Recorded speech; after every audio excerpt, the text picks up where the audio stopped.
प्रिय विद्यार्थियों, आज अपन ब्रिटेन की संवैधानिक परंपराएं, रीति रिवाज या अभिसमय का अध्ययन करेंगे। आज का टॉपिक है conventions of the British constitution.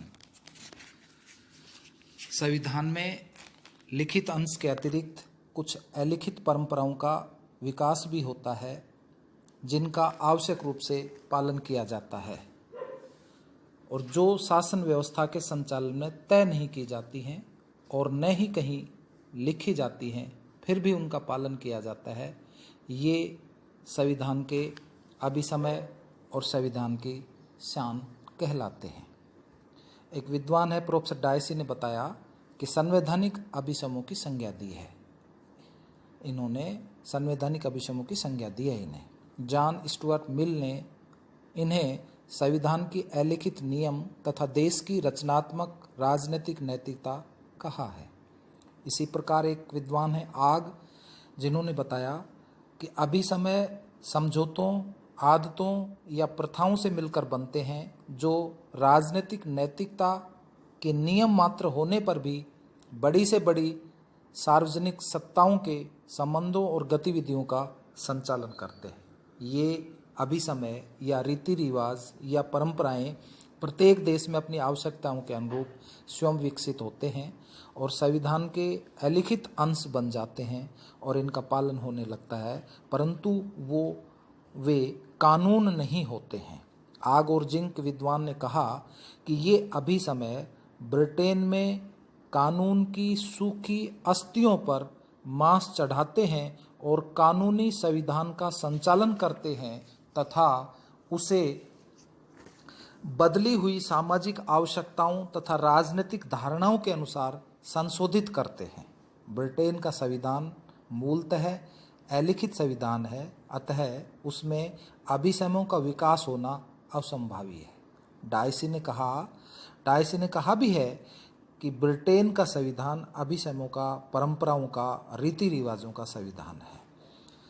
अभिसमय को 4 वर्गों में बांटा गया है, या यूँ कह सकते हैं कि अभिसमय के 4 प्रकार होते हैं। राजा से संबंधित अभिसमय, संसद से संबंधित अभिसमय,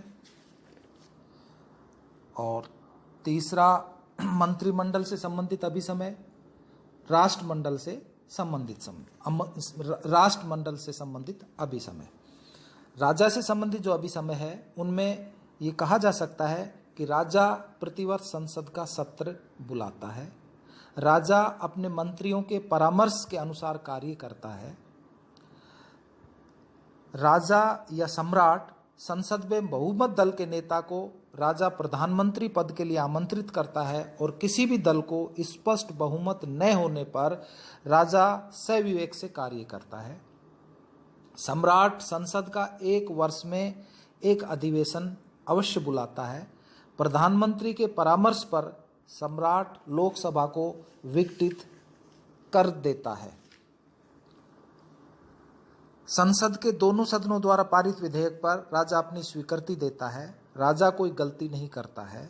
नंबर 2, संसद से संबंधित अभिसमय। संसद का वर्ष में कम से कम एक अधिवेशन अवश्य होना चाहिए। कॉमन सभा किसी विधेयक पर तभी विचार करे जब राजा की सिफारिश प्राप्त हो। कॉमन सभा का अध्यक्ष दलगत राजनीति में भाग नहीं लेता है। कॉमन सभा अनुदान की मांग में कमी कर सकती है और चाहे तो अस्वीकार भी कर सकती है। प्रत्येक विधेयक पर 3 बार वाचन होता है। मंत्रिमंडल से संबंधित अभिसमय। नंबर 1, बहुमत दल के नेता प्रधानमंत्री बनता है। प्रधानमंत्री अपने दल के सदस्यों में से मंत्रिमंडल का गठन करता है। प्रधानमंत्री कॉमन सभा का सदस्य होना चाहिए, लॉर्ड सभा का नहीं। मंत्रिमंडल सामूहिक उत्तरदायित्व के सिद्धांत पर कार्य करता है। मंत्रिमंडल की कार्रवाई और निर्णय गुप्त रखे जाते हैं।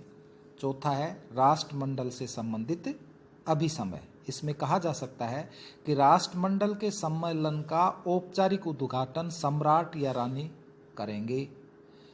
राष्ट्रमंडल संबंधी विषयों पर सम्राट अपने राष्ट्रमंडलीय मंत्री के परामर्श के अनुसार कार्य करता है। इस प्रकार ब्रिटेन के संविधान को गतिशील बनाने वाले ये महत्वपूर्ण अभी समय है। अब सवाल ये उठता है कि या यूं कह सकते हैं कि जब ये कहा गया था कि यहाँ अभिसमय पाए जाते हैं, अभिसमय होते हैं, तो एक प्रकार से कानून भी वहाँ है, लेकिन कानून और सब अभिसमय में अंतर है। कानून अलग है, अभिसमय अलग है। तो इनमें मुख्य रूप से अंतर के रूप में अपन कह सकते हैं स्रोत में अंतर। कानून का स्रोत वैधानिक सत्ता होती है, इसे व्यवस्थापिका द्वारा निर्मित किया जाता है, जबकि अभिसमयों का स्रोत रीति रिवाज और परंपराएं ही होती हैं। इनका जन्म व्यवहार और प्रयोग से होता है। ये परिवर्तनशील होते हैं और वृक्ष की भांति स्वतः ही विकसित होते हैं। दूसरा अंतर स्वरूप में अंतर, फॉर्म में अंतर कह सकते हैं। कानून और अभिसमय दोनों की भाषा, भाव और स्पष्टता में भी अंतर होता है। कानून की भाषा स्पष्ट और सुसंगठित होती है क्योंकि ये सप्रयास बनाए जाते हैं, जबकि अभिसमयों की भाषा और स्वरूप कभी स्पष्ट नहीं होती क्योंकि अभिसमय अलिखित होते हैं। तीसरा अंतर न्यायिक मान्यता का अंदर कहा जा सकता है कि कानून को न्यायालय की शक्ति प्राप्त रहती है, उसका उल्लंघन करने वाले को न्यायालय द्वारा दंड दिया जाता है, जबकि अभिसमय को न्यायिक शक्ति प्राप्त नहीं रहती है। इनका पालन न करने पर न्यायालय के द्वारा दंड भी नहीं दिया जा सकता है। तो आप बिल्कुल समझ गए होंगे। अभिसमय की मान्यता के कारण के रूप में अपन कह सकते हैं कि अभिसमयों की वहाँ मान्यता के क्या कारण हैं। अब प्रश्न ये उठेगा कि अभिसमय का उल्लंघन करने पर न्यायालय के द्वारा दंड भी नहीं दिया जाता है और न ही कहीं ऐसा लिखा हुआ है कि उनका पालन आवश्यक है, फिर भी उनकी मान्यता के क्या कारण है, उनके पीछे ऐसी कौन सी शक्ति है जो उन्हें पुष्ट करती है। तो इस संदर्भ में डायसी नामक विद्वान हैं, उन्होंने अपना विचार प्रकट किया कि प्रोफेसर डायसी ने बताया कि अभिसमय और कानून एक दूसरे पर आश्रित हैं। अभिसमयों का पालन न होने पर कानूनी व्यवस्था स्वयं में छिन्न भिन्न हो जाएगी। जैसे यदि संसद का अधिवेशन वर्ष में एक बार नहीं किया जाए तो देखने में केवल अभिसमय ही भंग होगा, परंतु वास्तव में कानून भी भंग होगा। यदि संसद का अधिवेशन प्रतिवर्ष नहीं बुलाया जाए तो इससे कई कानूनी समस्याएं उत्पन्न हो जाती हैं। ब्रिटेन में 2 कानूनी व्यवस्थाएं हैं। प्रतिवर्ष बजट की स्वीकृति होनी चाहिए और प्रतिवर्ष सेना संबंधी कानून का नवीनीकरण होना चाहिए। यदि संसद का अधिवेशन नहीं बुलाया गया हो तो ये कानूनी व्यवस्थाएं भंग हो जाएंगी, समस्त शासन व्यवस्था बिगड़ जाएगी। इस प्रकार प्रोफेसर डायसी का मत है कि प्रत्येक अभिसमय का किसी न किसी कानून से घनिष्ठ संबंध है। अभिसमय का पालन न होने पर कानून भी भंग हो जाने का भय है, इस कारण अभिसमयों का पालन किया जाता है। तो प्रोफेसर डायसी के मत से आपको स्पष्ट हो गया होगा कि अभिसमयों का मान्यता के क्या कारण है या अभिसमयों का पालन क्यों किया जा सकता है। ये एक दूसरे पर आश्रित हैं, अर्थात इनका पालन नहीं किया जाएगा तो कानून भी वहां प्रभावित होगा या कानून भी एक प्रकार से खतरे में हो जाएगा। दूसरे एक विद्वान है लावेल, उन्होंने अपना मत दिया था। लावेल ने बताया कि अभिसमयों का पालन इसलिए किया जाता है क्योंकि वे शासन संचालन के ऐसे नियम हैं जिन्हें जनमत का समर्थन प्राप्त है। जनमत कौन है? जनता। इन्हें जनमत का समर्थन प्राप्त है। वे सदाचार संहिता अथवा खेल के नियम हैं। यदि सुस्थापित अभिसमयों का उल्लंघन होता है तो देश में प्रबल विरोध का ज्वार उठ खड़ा होगा। इसलिए सरकार विपक्षी दल इनका पालन करने के लिए सदैव तत्पर रहते हैं। उपयुक्त विवरण से स्पष्ट है कि अभिसमयों के पालन का कोई एक कारण नहीं है, वास्तव में उसके पीछे कई ऐसी शक्ति हैं जो निम्न प्रकार से कही जा सकती है। कानूनी अनुशक्ति का अपन उदाहरण दे सकते हैं। अभिसमयों के पालन या रीति रिवाज के पालन का एक कारण कानूनी अनुशक्ति है। कई अभिसमय या परंपराएं या रीति रिवाज ऐसे हैं जिनका यदि पालन न किया जाए तो कानूनी व्यवस्थाएं गड़बड़ा जाएंगी। उदाहरण के रूप में आपको मैं बताता हूं, एक उदाहरण देते हैं कि यदि चुनाव के बाद कॉमन सभा में बहुमत दल के नेता को प्रधानमंत्री नहीं बनाया जाएगा तो फिर किसे प्रधानमंत्री बनाया जाएगा? यदि किसी ऐसे व्यक्ति को जिसे बहुमत का समर्थन प्राप्त नहीं है प्रधानमंत्री बना दिया जाए तो क्या शासन चल सकता है? अतः स्पष्ट है कि अभिसमों या रीति रिवाज के पालन का एक यही कारण है कि उनके पालन न करने से शासन तंत्र ठप हो जाएगा, इसलिए उनका पालन करना अनिवार्य है या उनका वहाँ पालन किया जाता है। दूसरा अपन ये भी कह सकते हैं जनमत की अनुशक्ति या जनमत की शक्ति। ब्रिटेन में अभिसमय या रीति रिवाज या परंपराओं के पालन का दूसरा कारण सदाचार और खेल के नियम है। उन पर जनता की श्रद्धा है, उसके पीछे जनमत की अनुशक्ति है।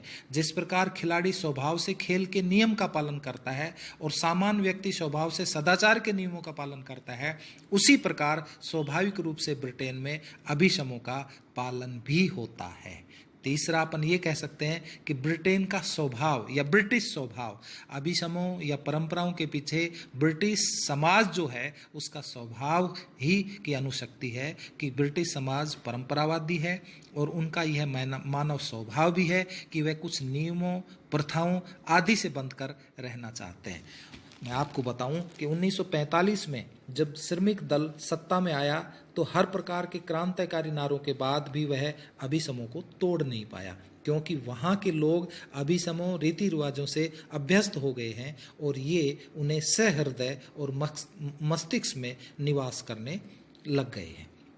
उपयोगिता अभिसमय उत्पन्न होने का एक कारण यह भी है कि किसी समय वे बहुत लाभदायक प्रतीत हुए, उनका लाभ बना रहा और उनकी निरंतरता बनी रही। अब उन्हें तोड़ा नहीं जा सकता क्योंकि वे ब्रिटिश राजनीतिक नैतिकता का अंग बन गए हैं। इस प्रकार अपनी उपयोगिता कारण उनका पालन होता है। नंबर 5, तर्क की अनुशक्ति का भी अपन कह सकते हैं कि ब्रिटेन के नेता व जनता यह कहते हैं कि अभिसमय या रीति रिवाज के पालन करने में सुव्यवस्था है और किसी प्रकार की कोई हानि नहीं है, इसलिए अभिसमयों को तोड़ने की कोई आवश्यकता नहीं है और बिना आवश्यकता के पुराने नियमों को चाहे वे लिखित हों अथवा अलिखित हों तोड़ने का कोई तर्क नहीं है। ब्रिटिश समाज एक तार्किक समाज है, वह परंपराओं का पालन एक एवं आदर करता है। नंबर 6, अपन ये कह सकते हैं कि उन्नति की अभिलाषा। एक विद्वान था C.F. स्ट्रॉन्ग, उन्होंने अपना मत प्रकट किया कि अभिसमों के पीछे ब्रिटिश समाज की यह भावना निहित है कि वे उन्नति व प्रगति करना चाहते हैं।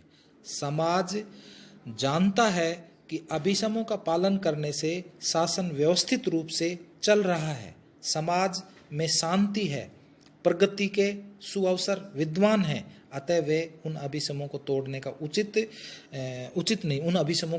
उचित नहीं मानते हैं और यही ब्रिटिश संविधान में अभिसमों की मान्यता के प्रमुख कारण बने हुए हैं।